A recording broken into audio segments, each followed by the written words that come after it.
মুৰলী শ্ৰদ্ধাৰ গুৰুসকল, আই মাতৃ সমস্ত আৰু লগতে যুৱক যুৱতী সমস্ত সবাৰ শ্ৰীচৰণত আমি কোটি কোটি প্ৰণিপাত জ্ঞাপন কৰিছোঁ। কিছুদিনৰ বিৰতিৰ পিছত প্ৰভু ভগৱতে আমাক এটা সুযোগ দিছে, আপোনালোকৰ শ্ৰীচৰণ দৰ্শন সেৱা কৰাৰ চলেৰে আজি মহাভাগৱতৰ মহাসনতো উপবিষ্ট হোৱাৰ সৌভাগ্যখন আমি পাইছোঁ।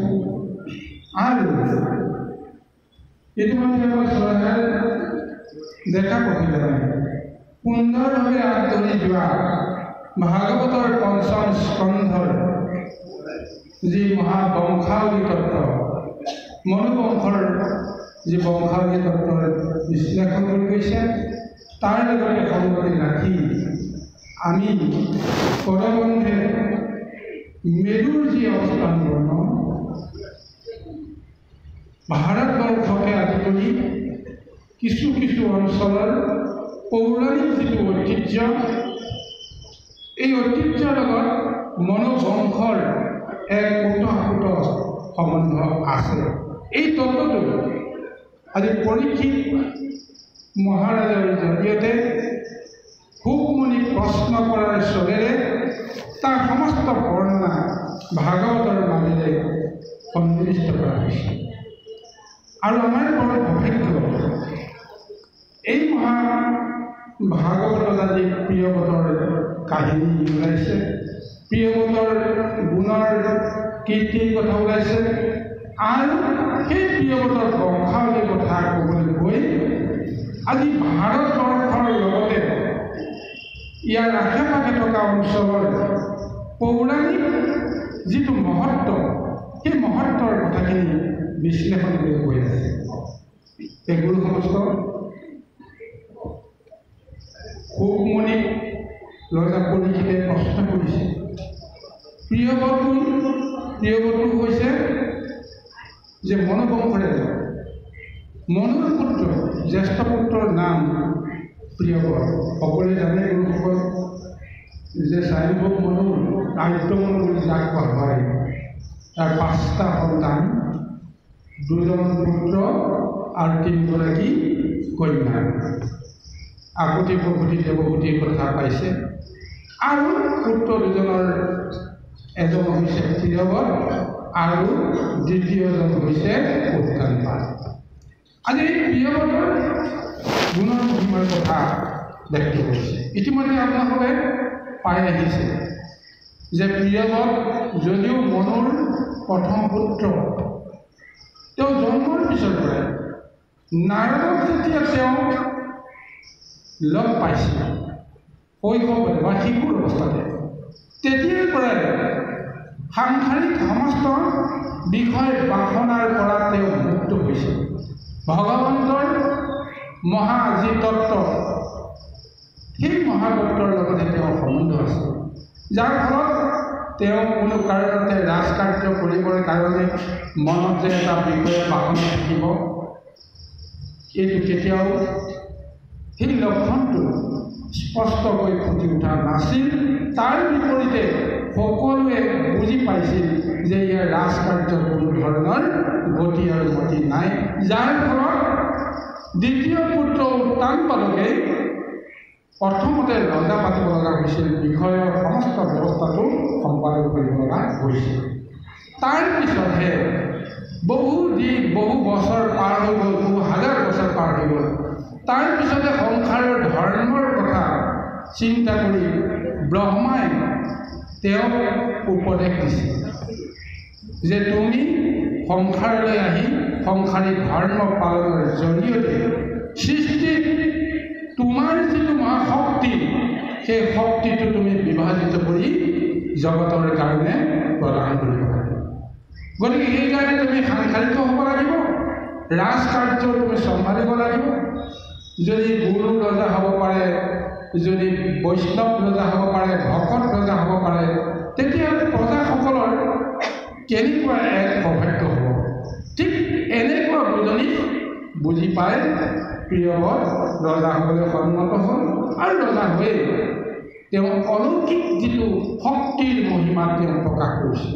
আজি পৰীক্ষিত ৰজাই আজি ভোকমণিক সেই কথাটোকে সোঁৱৰাই তেওঁ এতিয়া জানিব বিচাৰিছে যে যিজন প্ৰিয়ৱতে ৰজা হোৱাৰ পিছতে সসাগৰা পৃথিৱীক তেওঁ লক্ষ্য কৰিছিল যে সৃষ্টিৰ যিটো নিয়ম চলি আছে, সূৰ্যৰ পোহৰে এটা দিশ আলোকিত কৰে আৰু যিটো দিশত সূৰ্যৰ পোহৰ নপৰে সেইটো দিশত অন্ধকাৰাচ্ছন্ন হৈ থাকে। পৰীক্ষিতৰ মনত আপোনাৰ প্ৰিয়ৱতৰ মনত সেইটো এটা প্ৰশ্ন আহিছে যে মই যদি ৰজা হওঁ তেতিয়াহ'লে মোৰ এই ৰাজ্যত সমস্ত লোকে সকলো ঘৰতে পোহৰ পাব লাগিব, কোনো অন্ধকাৰত ডুব গৈ থকাটো উচিত নহয়। সেইকাৰণে তেওঁ সূৰ্যৰ শক্তিৰ লগত এক প্ৰকাৰ তেওঁ প্ৰতিযোগিতা কৰিছিল। যেতিয়া তেওঁ বুজিলে যে সূৰ্যৰেও সকলোতে সমানে পোহৰ দিব নোৱাৰে, একে সময়তে সকলোকে আলোকিত কৰিব নোৱাৰে, এটা দিশ পোহৰ হ'ব আনটো দিশ নোৱাৰা, যিটো দিশ সেইটো দিশত অন্ধকাৰ হ'ব। তেতিয়া তেওঁ নিজেই উপলব্ধি কৰিছিল মোৰ যদি শক্তি আছে, যিটো দিশত সূৰ্যই পোহৰ দিব নোৱাৰে সেইটো দিশত মই পোহৰ দিম। গতিকে এইকাৰণে প্ৰিয়ৱতে ৰথত উঠি সেই ৰথ চলাই গৈ আছিল। সূৰ্য যিফালে যায় তাৰ বিপৰীতে তেওঁ ৰথৰ চকা গতি কৰিছিল আৰু তেওঁৰ মনৰ যিটো ঐকান্তিক যিটো শক্তি, যোগবল তপবল সমস্ত শক্তিয়ে যেতিয়া তেওঁ একত্ৰিত কৰি জগতক পোহৰ বিলাবলৈ গৈছিল, যে সেই পোহৰ তেওঁ ৰথৰ নহয়, তেওঁ নিজৰ দেহৰ পোহৰে অন্ধকাৰখিনি যিফালে গৈছিল সেইফালে আলোকিত কৰি গৈ আছে। এনেদৰে 7 দিন যেতিয়া তেওঁ অৰ্হনিশে সূৰ্যৰ বিপৰীত ফালে ৰথৰ চকাৰে গতি কৰিছিল, তাৰপিছত দেখা গ'ল প্ৰিয়ৱতৰ ৰথৰ চকাৰ চাপ পৰি গোটেই পৃথিৱীখন 7টা ভাগৰ সৃষ্টি হৈছিল। ক'ৰবাত ক'ৰবাত খাল হৈ গৈছিল, ক'ৰবাত ক'ৰবাত ডাঙৰ ডাঙৰ গহ্বৰ হৈ গৈছিল আৰু এনেদৰে পৃথিৱীখনত মুখ্যতঃ 7টা দ্বীপত পৰিণত কৰোৱা হৈছিল। সেই 7টা দ্বীপ আৰু য'ত ৰথৰ চকা যেতিয়া দাবি গৈছিল, খাল হৈ গৈছিল, তাতে পৰৱৰ্তী সময়ত জলৰ প্ৰভাৱত সাগৰৰ সৃষ্টি হৈছিল, সপ্তসাগৰ। গতিকে প্ৰিয়ৱতৰ জৰিয়তে সৃষ্টিৰ পাতনি পৰা চলি অহা যিটো নিয়ম, সেই নিয়মৰ কিবা নহয় কিবা এটা পৰিৱৰ্তন আহিল আৰু এই মধ্য বা পৃথিৱী 7 সাগৰ আৰু 7 দ্বীপৰ সৃষ্টি হৈছিল। আজি সেই পৰিক্ষিপ্ত সেই ৰজা প্ৰিয়ৱতৰ কাহিনীতে তেওঁৰ বংশৰ পৰিচয়টো জানিবলৈ বিচাৰি আছে। আহক সমস্ত এতিয়া ভোকমণিয়ে কেনেকৈ এই মহাবৰ্ণনা পৰীক্ষিতৰ আগত প্ৰদান কৰে আমি বাৰু পদৰ মাজলৈকে বিচাৰি যাওঁ। কৃষ্ণ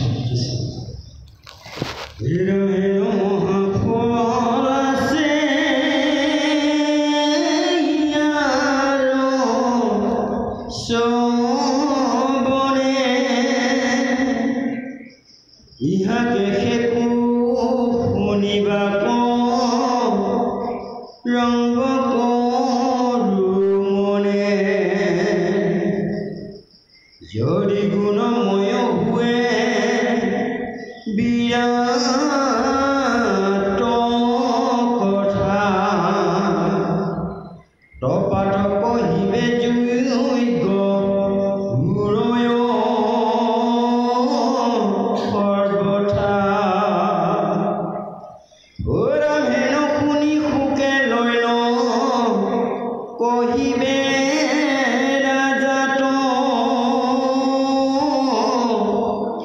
কৃষ্ণৰ বিভূতি মায়া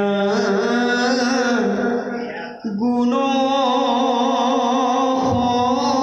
সংখ্যাত ৰাম আছে নানাবিধ স্থান ইটো ভুৱনত প্ৰকাশে সমস্ত বিৰাটৰ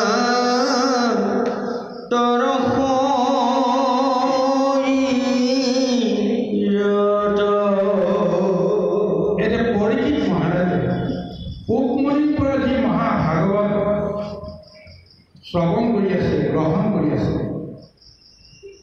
এতিয়ালৈকে যিখিনি তেওঁ পাইছে তাৰ জৰিয়তে তেওঁৰ উপলব্ধিটো এনেদৰে ঈশ্বৰ সন্মত ভাৱনাৰে তেওঁ প্ৰকাশ কৰি কৈছে যে হে গুৰুদেৱ, আজি প্ৰিয় ভাৱ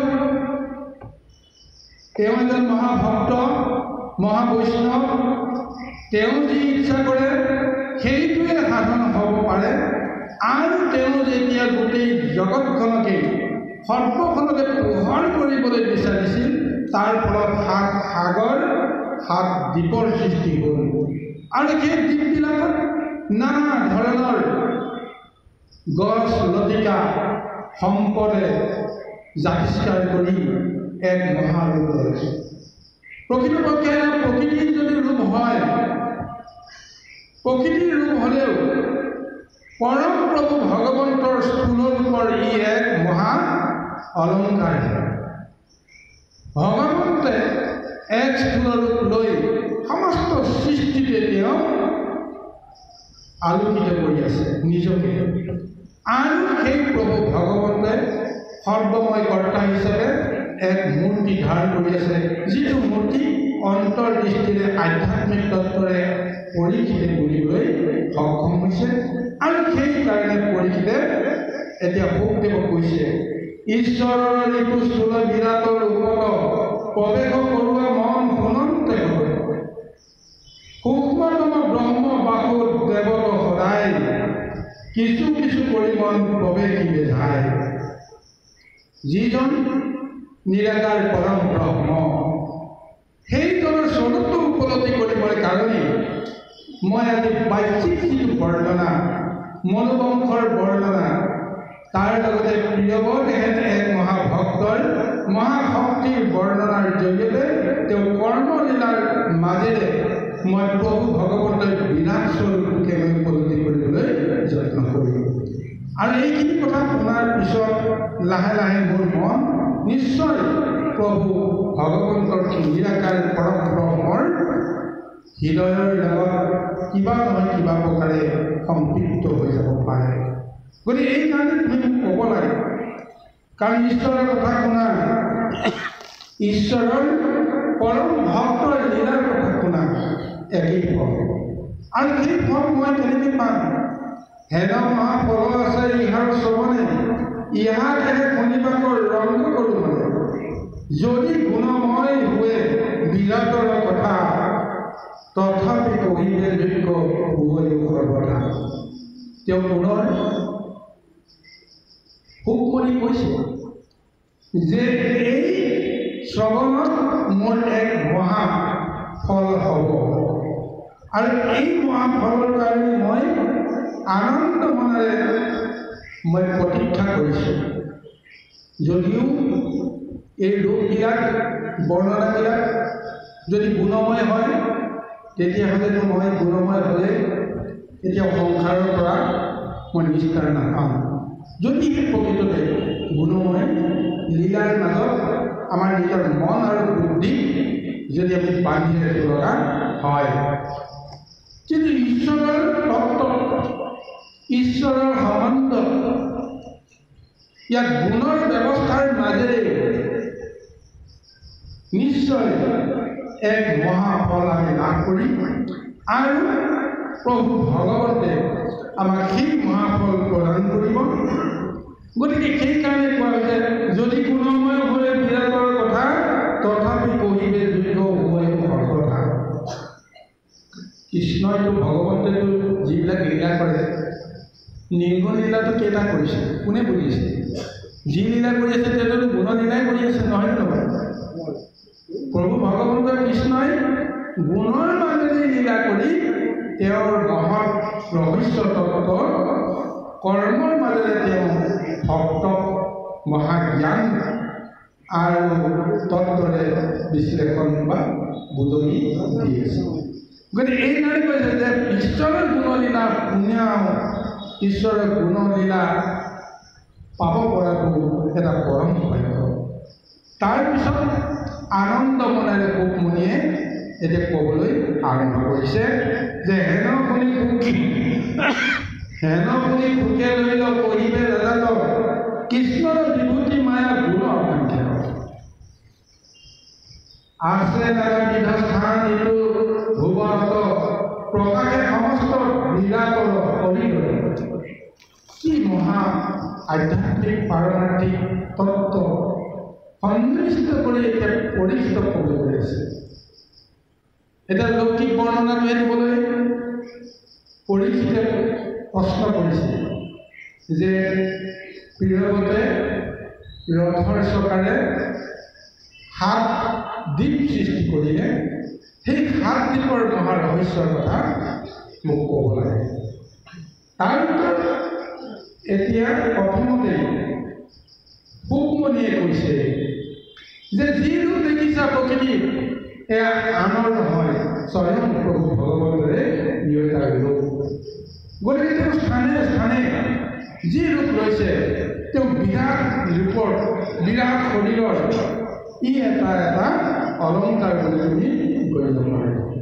গতিকে মই যিহেতু প্ৰিয়ৱতৰ পুত্ৰ বা বংশাৱলীৰ যিখিনি গুণানুকীৰ্তন সেইখিনি শুনিবৰ কাৰণে বিচৰাৰ আগতে এতিয়া প্ৰিয়ৱতৰ লীলাৰে কৰ্মৰে কৰি যোৱা সেই মহাবৰ্ণনাৰ কথা শুনিবলৈ বিচাৰিছে, যাৰ ফলত এতিয়া পৰীক্ষিত সুখমণিয়ে সেই পাৰমাৰ্থিক জগতত প্ৰকৃতিৰ মহালীলাৰ মাজত ভগৱন্তৰ ৰূপ দৰ্শন দিয়াবৰ কাৰণে প্ৰযত্ন কৰিছে। কৃষ্ণ আহক। ৰামদেৱৰ সমান পৰ ময়ো হবে যাৰ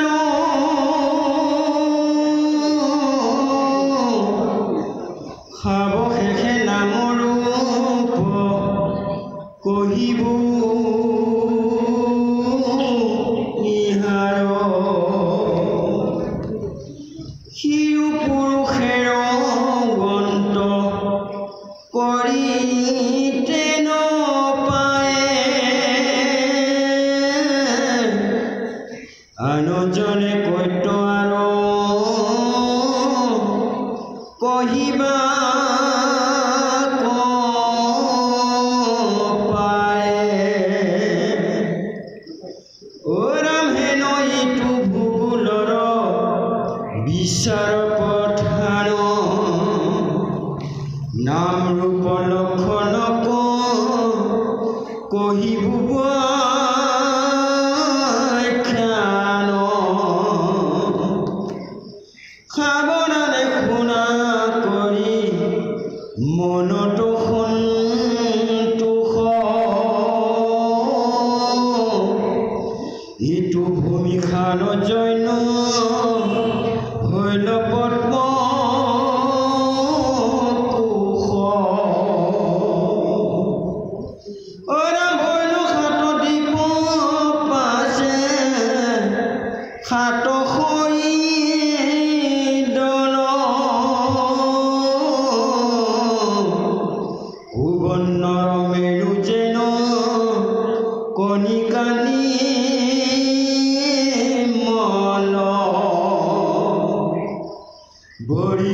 বিভাগ সীমা গিৰি নিৰন্তৰ যেন পক্ষী গণ জলে আতি মনোহৰ। কৃষ্ণ অতি সুন্দৰ বৰ্ণনা দিছে যে প্ৰভু ভগৱন্তৰ স্থূলৰূপ প্ৰকৃতিৰ মহাবৰ্ণনা যদি আমি অতি পবিত্ৰ অন্তৰেৰে শ্ৰৱণ কৰোঁ, তাৰ ফলত কি হয় আমাৰ আয়ু ৰুচি বৃদ্ধি হয়। দেৱৰ সমাজ পৰমায়ু হৈ যায়, সাৱকাশে নাম ৰূপ কহি নিহায়। নামৰ যি মহাতত্ব, এতিয়া সপ্তদ্বীপৰ নাম আহিব। সপ্তদ্বীপৰ লগতে এই দ্বীপত যিবিলাকৰ সম্পৰ্ক হৈ আছে সেইবিলাকৰ নাম হ'ব, আৰু সেই সমস্ত নামৰ মাজেৰে প্ৰভু ভগৱন্তে যিটো তত্ত্ব দিবলৈ যত্ন কৰিছে, নিজৰে স্বৰূপটো তাতেই প্ৰকাশ পাইছে। এই সংসাৰত নিজৰ পৰিচয় দি কৰ্ম কৰিবৰ কাৰণে একোটা আমি নাম নিজে চিনাকিৰ কাৰণে গ্ৰহণ কৰোঁ, বা চিনাকিৰ কাৰণে কাৰোবাক আমি নামাকৰণ কৰোঁ, হয়নে নহয় কওকচোন? এই জীৱ জগতত যিমানেই জীৱ নাথাকক কিয়, 84 লক্ষ জনী জীৱ আছে, তাৰ মাজত সীমা সংখ্যাটো আমি নিৰ্ধাৰণ কৰিব নোৱাৰোঁ। কিছুমান চকুৰ গোচৰ, কিছুমান চকুৰ গোচৰ, এই সমস্ত জীৱবিলাকৰ কিবা নহয় কিবা এটা নিজা নিজা পৰিচয় আছে, নিজা নিজা নাম আছে। যেনেকৈ আমাৰ কৌটি আমাৰ জনসংখ্যাৰ মাজতো প্ৰত্যেকৰে এটা এটা নাম আমি নিৰ্ধাৰণ কৰিছোঁ, নাম এটা দিছোঁ, সেই নামৰ মতে আমি পৰিচয়টো পাইছোঁ। তদ্ৰূপ অন্যান্য জীৱ জন্তুবিলাকৰ মাজতো প্ৰত্যেকৰ চিনিব পৰাকৈ কিবা নহয় কিবা এটা ব্যৱস্থা আছে। আজি এই ব্যৱস্থাটোকে কোৱা হৈছে নামাকৰণৰ ব্যৱস্থা, নামৰ ব্যৱস্থা। আৰু স্বৰূপতে কৈছে এই নামটো কাৰ, এই নামটো কাৰ? এই নামটো স্বয়ং প্ৰভু ভগৱন্তৰ নাম। আপুনি যদু হ'ব পাৰে, মধু হ'ব পাৰে, আপুনি যিকোনো নাম এটা হ'ব পাৰে। যদু মধু হ'লেতো ভগৱন্তৰ নাম নহয় জানো বাৰু? ভগৱন্তৰ নাম হয়নে নহয় নজনা কিম্বা কিছুমান সাংঘাতিক শব্দৰে আমি কিছুমান নামাকৰণ কৰি কাৰোবাক থৈছোঁ নহয়। কিন্তু ভগৱন্তে কৈছে বা শুকদেৱে কৈছে, শব্দ ব্ৰহ্মক আশ্ৰয় কৰি যি এটা ৰূপ লয় সেই হৈছে নাম। শব্দই যাক ৰহস্যৰে আবৃত কৰি ৰাখিছে সেই হৈছে নাম। নামৰ লগত যিহেতু শব্দৰ লগত যিহেতু অক্ষৰৰ লগত যিহেতু পৰম ব্ৰহ্ম শক্তিটোৰ যিহেতু সম্বন্ধ আছে, আজি ভগৱন্তে কৈছে প্ৰতিটো শব্দই একোটা প্ৰভু ভগৱন্তৰে নামৰে ৰূপান্তৰ বুলি গণ্য কৰিব লাগিব। এইটো হৈছে আধ্যাত্মিক মহাতত্ত্বতা। ভালদৰে গভীৰভাৱে বিশ্লেষণ কৰিলেহে কথাটো নিশ্চয় বুজিবলৈ সমৰ্থ হ'ব। আমি যিবিলাক শব্দ, যিবিলাক বাক্য কৈ আছোঁ, যিবিলাক উচ্চাৰণ কৰি আছোঁ, এই শব্দবিলাক কোনে সৃষ্টি কৰিলে? প্ৰভু ভগৱন্তে জানো সৃষ্টি কৰি দিয়া নাই জানো বাৰু? আৰু সৃষ্টি কৰা শব্দবিলাকক যেতিয়া আমি পৰিচয় দিব লগা হৈছে, তাক নামাকৰণ কৰিব লগা হৈছে, তাক অক্ষৰ ব্ৰহ্মৰে শব্দৰে তাক চিনাক্তকৰণ কৰা হৈছে। গতিকে প্ৰভু শব্দটোত যিটো শব্দ আছে, যিকেইটা আখৰ আছে, কৃষ্ণ শব্দটোত যিকেইটা আখৰ আছে, সেই আখৰকেইটা একত্ৰিত কৰাৰ পিছত যেতিয়া কৃষ্ণ ৰূপ লৈছে, তেতিয়া আমাৰ ধ্যান ধাৰণাটো অন্তৰ্জগতত কেনেকুৱা হ'ব? যেতিয়া ব আৰু ল দুটা শব্দ, দুটা আখৰ লগ লাগি যেতিয়া বল শব্দটো হৈছে, বল শব্দটোৰ লগত কৃষ্ণ শব্দটোৰ যিটো আপোনাৰ অনুভূতি, সেইটো কেতিয়াও একে হ'ব নোৱাৰে। ঠিক তেনেকৈ অন্য এটা শব্দৰ এটা ৰূপ লৈছে, সেইটো শব্দটোৰ লগত বাকী কৃষ্ণ বা অন্যান্য শব্দৰ তাতোতো কোনো কাৰণতে অৰ্থ আমি বিচাৰিবলৈ যত্ন নকৰোঁ। তাৰমানে কোৱা হৈছে যে প্ৰত্যেকটো শব্দ ব্ৰহ্মৰ মাজত প্ৰভু ভগৱন্তেই লুকাই আছে, অৰ্থাৎ প্ৰতিটো শব্দ অক্ষৰ ব্ৰহ্মৰ ৰূপত প্ৰভু ভগৱন্তৰে নাম। এতিয়া যে 7টা দ্বীপৰ নামাকৰণৰ কথাটো আহি আছে, সেই নামাকৰণৰ উদ্দেশ্য কৰি বিষয়টো এনেদৰে সুকমণিয়ে পৰীক্ষিতৰ আগত বিশ্লেষণ দিবলৈ কৈ আছে। অৰ্থাৎ ঈশ্বৰক স্মৰণ কৰি ঈশ্বৰৰ সৃষ্টিত ঈশ্বৰৰ সমস্ত বৰ্ণনা আমি পাব পাৰোঁ, ঈশ্বৰৰ স্বৰূপটো আমি অন্তৰ্দৃষ্টিৰে আমি পাব পাৰোঁ। তাৰ ফলতে আমাৰ যিটো লাভ হ'ব লাগে সেই লাভটো হৈ যায়। শ্ৰৱণত কিমান মহালাভ আমাৰ ইয়াৰ আগতে আমাৰ প্ৰভুজনে সুন্দৰভাৱে কৰিছে। আমি নৱবিধা ভক্তিৰ ভিতৰত একেবাৰে সহজলভ্য যিটো ভক্তি বুলি আমি বা আচৰণ বা কৰ্ম আমি কৰিব পাৰোঁ সেইটো হৈছে শ্ৰৱণ। কিন্তু ডাঙৰ কথাটো হৈছে শ্ৰৱণৰ সমান কঠিন পন্থটো জগতত নাই। আমি একেটা শব্দক বিভিন্ন ৰূপেৰে আমি বুজিব লগা হওঁ। কিন্তু শ্ৰৱণ কৰোঁতে আমি কেৱল এবাৰহে এটা শব্দহে আমি শ্ৰৱণ কৰিছোঁ। কিন্তু সেই শব্দটো যেতিয়া কৰ্ণপথেৰে গৈ যেতিয়া হৃদয়ত প্ৰৱেশ কৰিব, সেই শব্দৰ যেতিয়া ৰসটো মনৰ মাজত ইন্দ্ৰিয় আসক্তিৰ মাজত যেতিয়া তাৰ বিশ্লেষণ চলিব, সেই শব্দই নানা ধৰণৰ বা নানা ৰসৰ সৃষ্টি কৰাব। গতিকে শ্ৰৱণটো ইমান সহজ বুলি ভাবিলেও নহ'ব। কোনোবাই কিবা এটা কৈ আছে, শব্দটো আমি ঠিকেই শুনিলোঁ, কিন্তু আমি বেলেগ এটাহে বুজি পালোঁ। কিয় বুজি পালোঁ? যিটো বুজি পালোঁ সেইটোতো অনৰ্থ নহয়। প্ৰভু ভগৱন্তে যাক যিটো অনুমতি দিছে সেই অনুপাতে তাৰ এটা অৰ্থ লৈ তেওঁ কৰ্ম কৰিব। সেইমতে তেওঁ কৰ্ম সম্পাদন কৰিব। যিটো কৰ্ম শেষত প্ৰমাণ হ'ব যে সেইটো কৰ্ম তেওঁৰ কৰ্ম নহয়, সেইটো কৰ্ম ঈশ্বৰৰ কৰ্ম। ঈশ্বৰৰ জৰিয়তে তেওঁ তেনেকুৱা এটা অনুমতি দিছে আৰু সেই অনুমতিৰেহে কৰ্মখিনি ঈশ্বৰে সাধন কৰিছে। সেইকাৰণে কৰিছে যে এই শব্দ ব্ৰহ্মক কেন্দ্ৰ কৰি নামাকৰণ সৃষ্টি হৈছে আৰু সেই 7টা দ্বীপৰ নামাকৰণৰ লগত পৰম ব্ৰহ্মৰ স্বৰূপটো লুকাই আছে। গতিকে এতিয়া সেই স্বৰূপটো প্ৰথমতে আমি ক'ৰ পৰা বুজিব লাগিব? এটা ভৌগোলিক অৱস্থানৰ পৰা বুজিব লাগিব।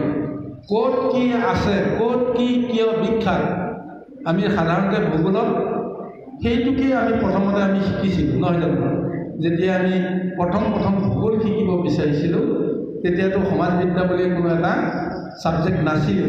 ভূগোলৰ মাজতেই বিষয়টো আমি উপলব্ধি কৰিছিলোঁ। ক'ত কি কিয় বিখ্যাত, ঠাইৰ নাম হয়নে, দেশৰ নাম ক'ত আছে তাৰ অৱস্থান জানিবৰ কাৰণে আমি কচৰৎ কৰিছিলোঁ। গতিকে ক'ত কি কিয় বিখ্যাত ক'ৰ পৰা আহিছে? ভৌগোলিক অৱস্থানৰ পৰা আহিছে। গতিকে সেই ভৌগোলিক অৱস্থানতে এতিয়া কৈছে যে হেন এইটো ভূগোলৰ বিচাৰ প্ৰধান, নাম ৰূপ লক্ষণক কৰিব ব্যাখ্যান, সাৱধানে শুনা কৰি মনত সন্তোষ, এইটো ভূমিখান যেন ভৈল পদ্ম। যে এই ভূমিখন এক পদ্মপুখৰ লগত তুলনা কৰিছে। পৃথিৱীখনক এপাহ পদুম ফুলৰ লগত যদি তুলনা কৰা যায় তেতিয়াহ'লে এই 7টা দ্বীপক পদুম ফুলৰ 7টা পাহিৰ লগত ৰিজনি কৰিছে। পদুম ফুল দেখাত কিমান সুন্দৰ, দেখাত কিমান মধুৰ এটা গোন্ধ তাৰ বা তাৰ আসক্তি এটা চলি আছে।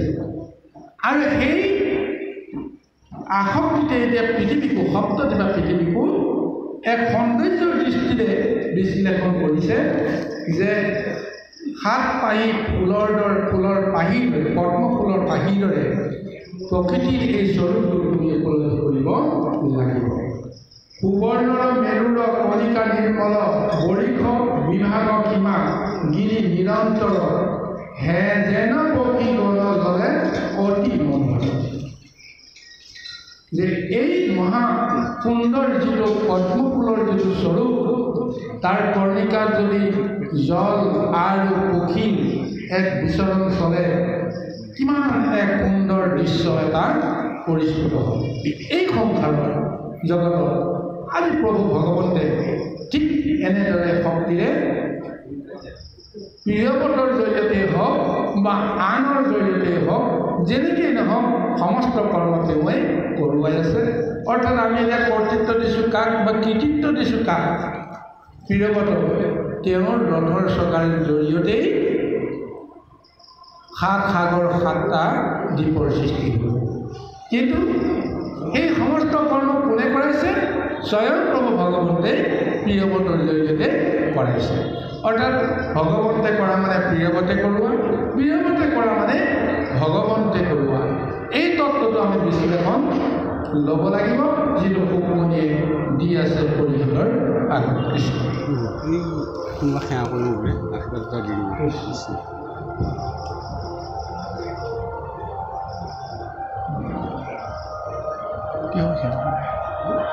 সেৱাটা ল'ব আৰু আশীৰ্বাদ দিলে হ'ল। কৃষ্ণ ৰাম কৃপাল ভাগৱত নন্দন কৰি নমস্কাৰ ভগতৰ সদায় মুখে হৰি কৃষ্ণ কৃষ্ণ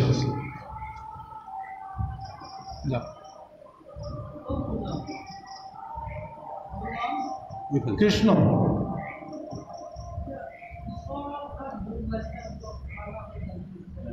জয় কৃষ্ণ। আমাৰ প্ৰভুজনৰ কথা কোৱা আছোঁ, কৃষ্ণজনৰ কথা কৈ আছোঁ। হয় হয় হয়। প্ৰভু ভগৱন্তৰ সৃষ্টিতে আদিতে যিটো ৰূপ, এতিয়াও সি একেটাই ৰূপ আৰু অনন্ত কাললৈকে একেটাই ৰূপ হৈ থাকিব। প্ৰথম কথা হ'ল তেওঁ নিৰাকাৰভাৱে গোটেই জগতখন চলাই আছে। কিন্তু মায়া সংসাৰখনত জীৱবিলাকৰ জৰিয়তে তেওঁ লীলা কৰিবলৈ আহোঁতে তেওঁ মায়া ৰূপতে তেওঁ সাকাৰ এটা ৰূপ কিছু সময়ৰ কাৰণে দৰ্শন দিয়াই। কিন্তু সাকাৰ ৰূপটো প্ৰভু ভগৱন্তৰ বাস্তৱ ৰূপ নহয়। বাস্তৱ ৰূপটো হৈছে নিৰাকাৰী। আগতেও তেওঁ নিৰাকাৰতে আছিল, এতিয়াও নিৰাকাৰতে আছে আৰু নিৰাকাৰতে শক্তিৰে তেওঁ কৰ্মখিনি কৰি আছিল, এতিয়াও আছে। চাওকচোন বাৰু, আমাৰ এই পাৰ্থিৱ দেহটো দেখা, এতিয়া আমি কৈহে আছোঁ যে পঞ্চভূতি দেহা বুলি, পাঁচটা ভূতেৰে নিৰ্মিত হোৱা দেহা। পাঁচটা ভূত আমি দেখিছোঁ জানো? দেহৰ ভিতৰত যিটো পাঁচটা ভূত আমি দেখিছোঁ জানো? ক্ষিতি হ'ব, তেজ মূৰত গুণ, এইকেইটাতো আমাৰ দেহৰ ভিতৰত আমি দেখা পোৱা বস্তু নহয়। আৰু যিখিনি শক্তিৰে তেওঁ এই জীৱ জগত চলাই আছে বা সমস্ত সৃষ্টিখন চলাই আছে, এই শক্তিটোক আমি দেখিছোঁ জানো বাৰু? নাই দেখা। তেতিয়াহ'লে এই শক্তিৰ জৰিয়তেই তেওঁ কৰ্মখিনি কৰাই আছে, আমি অনুভৱ কৰিছোঁ। বতাহ আমি দেখা নাই, কিন্তু গছৰ পাত লৰিলেই আমাৰ গাত যেতিয়া ঠাণ্ডা লাগে, তেতিয়া আমি বুজি পাওঁ যে বায়ু নামৰ কিবা এটা শক্তি আছে। ঠিক তেনেকৈ বিজুলী বাতিটো আমি দেখিছোঁ, কিন্তু বিজুলীটো আমিতো দেখা নাই। বিজুলীটো দেখাৰ আমাৰ শক্তি সামৰ্থ্য নাই, কিন্তু যিডাল তাৰেদি বিজুলী আহে বুলি আমি ভাবোঁ,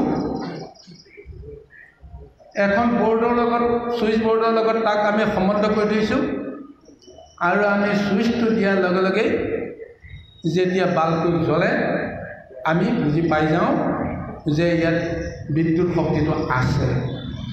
আৰু যদিহে আমি পৰিবাহী তাঁৰডালত অপৰিবাহী ব্যৱস্থাৰে তাক আগুৰি দিয়াৰ পৰিৱৰ্তে যদি সুপৰিবাহী তাঁৰডালত বিদ্যুৎ পৰিবাহিত হৈ থকা বুলি জানি বা নাজানি যেতিয়া আমি স্পৰ্শ কৰি দিম, লগে লগে আমি গম পাই যাম যে আচলতে তাত কি আছে, সেই শক্তিটোৱে কি কৰিব নোৱাৰে।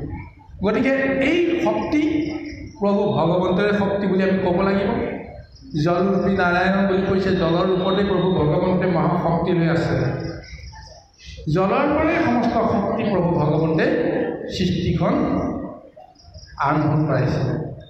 গতিকে প্ৰভু ভগৱন্ত নিৰাকাৰণ এতিয়াও পৰমাত্মা আৰু জীৱাত্মা ৰূপে দেহৰ ভিতৰত থাকি সমস্ত শক্তি, দ্ৰব্য শক্তিবিলাকক তেওঁ পৰিচালনা কৰি আছে। গতিকে আমি এইটো কথা বুজাৰ পিছত প্ৰভু ভগৱন্তক আমি কেতিয়াও সাকাৰ বুলি কেতিয়াও আমি বিচাৰি কৰিলে নাপাওঁ। আৰু যদিহে আমি সঁচাকৈ তেওঁক দৰ্শন কৰিব বিচাৰোঁ, আমাৰ ওপৰত যদি প্ৰভু ভগৱন্তৰ কৃপা দৃষ্টি কৰে, তেতিয়াহ'লে তেওঁ ঠাইতে এটা ৰূপ লৈ আমাক দেখুৱাই দি আমাৰ মনৰ বাঞ্ছাবিলাক পূৰণ কৰে। কিন্তু সেইটোও সঁচা নহয়, কাৰণ মুহূৰ্তৰ ভিতৰতে সেই ৰূপটো তেওঁ সম্বৰণ কৰি অদৃশ্য হৈ যায়। গতিকে এনেদৰেই আমি প্ৰভু ভগৱন্তৰ স্বৰূপটো উপলব্ধি কৰিব লাগিব। আৰু এইখিনিতে নিশ্চয় সকলো শ্ৰীচৰণৰ প্ৰণিপাতজনে এটা কথা ক'বই লাগিব যে মহাভাগৱতৰ 12টা স্কন্ধৰ ভিতৰত পঞ্চম স্কন্ধ আটাইতকৈ জটিল বুলি আমি অনুমান কৰিছোঁ, অনুভৱ কৰিছোঁ। পঞ্চমত আছে প্ৰাণ, প্ৰভু ভগৱন্তৰ আধ্যাত্মিক শক্তি দেই, আৰু পঞ্চমত আছে মায়া। 12টা তত্ত্ব আছে নহয় ভাগৱতৰ 12টা অধ্যায়ত, 12টা স্কন্ধত 12টা তত্ত্ব আছে। কিন্তু সেই 12টা তত্ত্বক আৰু বেলেগ এটা মানে দৃষ্টিৰে আৰু 12টা তত্ত্ব পাব। এতিয়া প্ৰথম স্কন্ধই কি কৰিছে? পৰমায়ু। দ্বিতীয় স্কন্ধই দৃষ্টি, তৃতীয় স্কন্ধে 3টা, চতুৰ্থ স্কন্ধই 6 উৰ্মি, পঞ্চম স্কন্ধে প্ৰাণ, ষষ্ঠ স্কন্ধে পুৰুষ বিকাৰ, সপ্তম স্কন্ধই হৈছে 7 আৱৰণ, অষ্টমত অষ্টদল পদ্ম, নৱমত নৱদ্বাৰ, দশমত 10 ইন্দ্ৰিয়, একাদশত জীৱাত্মা, দ্বাদশত পৰমাত্মা। গতিকে এই তত্ত্বৰে পঞ্চম স্কন্ধ হৈছে প্ৰাণ। আৰু অন্য এটা দৃষ্টিৰে প্ৰথম স্কন্ধত আমি কি পাওঁ? 12টা তত্ত্বৰ ভিতৰত আছে কি কি? প্ৰথম জ্ঞান বিজ্ঞান তদং ৰহস্য মায়া ইখ জীৱ তদং জাতি দ্ৰব্য ক্ৰিয়া গুণ। গতিকে পঞ্চমত কি পৰিল? মায়া পৰিল। প্ৰাণ আৰু মায়া তত্ত্বক লৈ পঞ্চম স্কন্ধৰ মহাবৰ্ণনা চলিছে। যদিও পঞ্চম স্কন্ধত তুলনামূলকভাৱে বাকী কেইটা স্কন্ধতকৈ দ্বিতীয় স্কন্ধতকৈ অকণমান দীঘল, যদিও দ্বিতীয় স্কন্ধৰ পিছতে আটাইতকৈ চুটি স্কন্ধটো হৈছে পঞ্চম স্কন্ধ ভাগৱতৰ। কিন্তু ইয়াতেই সমস্ত বিজ্ঞান তত্ত্বটো লুকাই আছে, ইয়াতেই সমস্ত মহতত্ত্বটো লুকাই আছে। গতিকে সেইকাৰণে পঞ্চম স্কন্ধ আলোচনা কৰাটো আমাৰ কাৰণে কিন্তু সহজসাধ্য নহয়। লৌকিকভাৱে বৰ্ণনা দিব এটা, কিন্তু তাৰ পাৰমাৰ্থিক আৰু আধ্যাত্মিক তত্ত্বটো যদি আমি বিশ্লেষণ কৰি বা বুজিব নোৱাৰোঁ, তেতিয়াহ'লে আচল ভাগৱতৰ ৰূপটো আমি নাপাওঁ। গতিকে আমি আলোচনা কৰোঁতে নিশ্চয় অলপমান দুখাদুখ হৈ যাব পাৰে। আপোনালোকে যেন ক্ষমা কৰে, কৃপা কৰে। আহক আমি সময়ৰ প্ৰতি লক্ষ্য ৰাখি আমি পৰৱৰ্তী প্ৰদৰ্শনলৈ আগবাঢ়ো। কৃষ্ণ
এতিয়া বৰ্ণনা দিবলৈ গৈছে যে যি 7টা দিন ইতিমধ্যে আমি বৰ্ণনা পাইছোঁ, সেই 7টা দিনৰ প্ৰধান দিনটোৰ নামে হৈছে জম্বু। সকলোৱেতো আমি জানো। বাকী কেইটা দিন আপোনালোকে পাই আহিছে, জম্বু, ক্লহ, কুশ, কুঞ্চ, শাক, শালমলী আৰু পুষ্কৰ। এই 7টা নামেৰে 7টা দ্বীপক চিনাক্তকৰণ কৰিছে। তাৰ ভিতৰত জম্বুদ্বীপ বুলি যাক কোৱা হৈছে, এই জম্বুদ্বীপৰ বৰ্ণনা কৰিছে, তাহাৰৰ ভিতৰে এইটো জম্বুদ্বীপ খান লক্ষ পহৰৰ পন্ত বহনে প্ৰমাণ।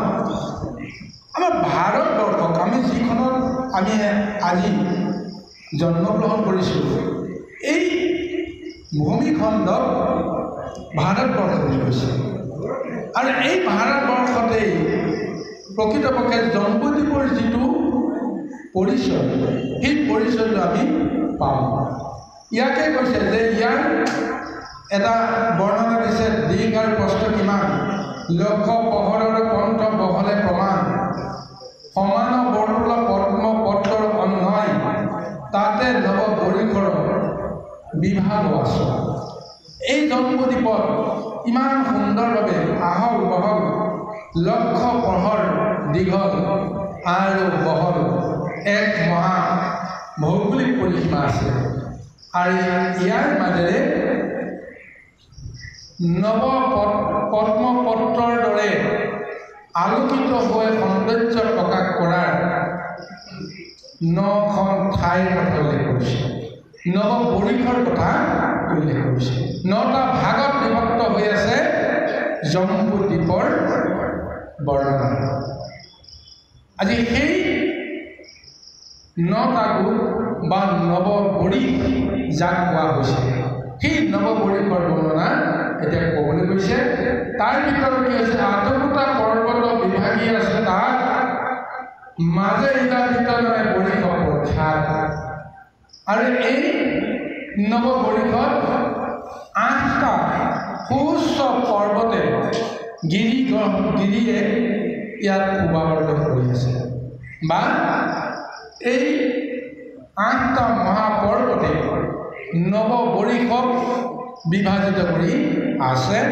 ইয়াৰ ভিতৰত প্ৰধান বৰিশৰ নাম হৈছে ইলাবিত। এই জম্বুদ্বীপৰ নৱবৰিশৰ ভিতৰত প্ৰধান বৰিশখনৰ নাম হৈছে ইলাবিত। আহক ইয়াৰ পিছৰ বৰ্ণনালৈকে আমি আগবাঢ়িছোঁ।